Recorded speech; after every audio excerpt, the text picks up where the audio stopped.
السلام علیکم ورحمۃ اللہ وبرکاتہ۔ نحمدہ ونصلی علی رسول الکریم، اما بعد۔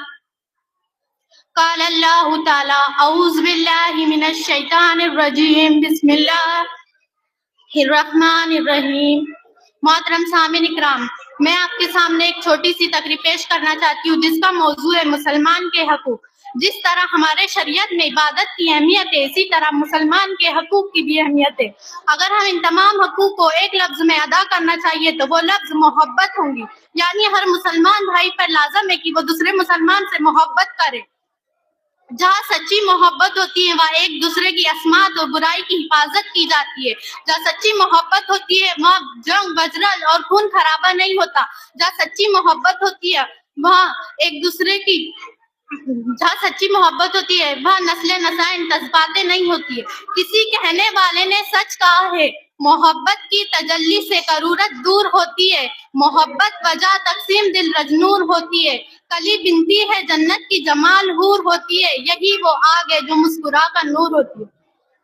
سچ تو یہ ہے کہ مسلمان کا ایمان اس وقت تک میل نہیں ہو سکتا جب تک وہ دوسرے مسلمان سے محبت نہ کرے۔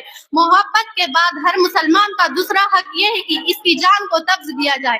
اسلام ہر مسلمان کے خون کو دوسرے مسلمان کے لیے حرام کر دیتا ہے۔ خون مسلمان کی اہمیت کو جاننے کے لیے اس منظر کو نظر کے سامنے لایا جائے۔ جب رسول اللہ صلی اللہ علیہ وسلم کعبے کے سامنے کھڑے ہوتے ہوئے، وہ کعبہ جو منتج تجیلت، وہ کعبہ جو مہربانی نہار، وہ کعبہ جو لائق ان کا کردار، وہ کعبہ جس کے بنائے ہوئے فرشتے نے رکھی ہے، اس کعبے کو خطاب کرتے ہوئے آپ نے ارشاد فرمایا، مجھے معلوم ہے کہ تو بڑی عظمت والا ہے، مسلمان کی خون کی حرمت تیری عظمت اور حرمت سے زیادہ ہے۔ جان کے بعد مسلمان کا تیسرا حق یہ ہے کہ اس کی مال کی حفاظت کی جائے۔ جیسے آپ صلی اللہ علیہ وسلم نے فرمایا، جو شخص کسی بات سے ظلم و زبردستی لائیں گا تو اللہ تعالیٰ قیامت کے دن 7 زمانوں کا توق اس کے گلے میں ڈالے گا۔ ذرا سوچئے، وہ ظرف انسان چند زمانوں کا توق نہیں اٹھا سکتا، وہ 7 زمانوں میں یہ کیسے اٹھائے گا؟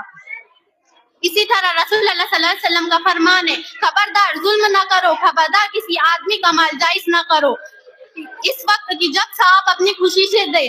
مسلمان کا چوتھا حق یہ ہے کہ بیماری، تکلیف، بھوک، پریشانی میں اس کی مدد کی جائے۔ یہاں سے میں اپنی تقریر ختم کرتی ہوں۔ اللہ تعالیٰ سے دعا ہے کہ اللہ تعالیٰ ہمیں ان تمام حقوق کو ادا کرنے کی توفیق عطا فرمائے، آمین۔ وما علینا الا البلاغ۔ السلام علیکم ورحمۃ اللہ وبرکاتہ۔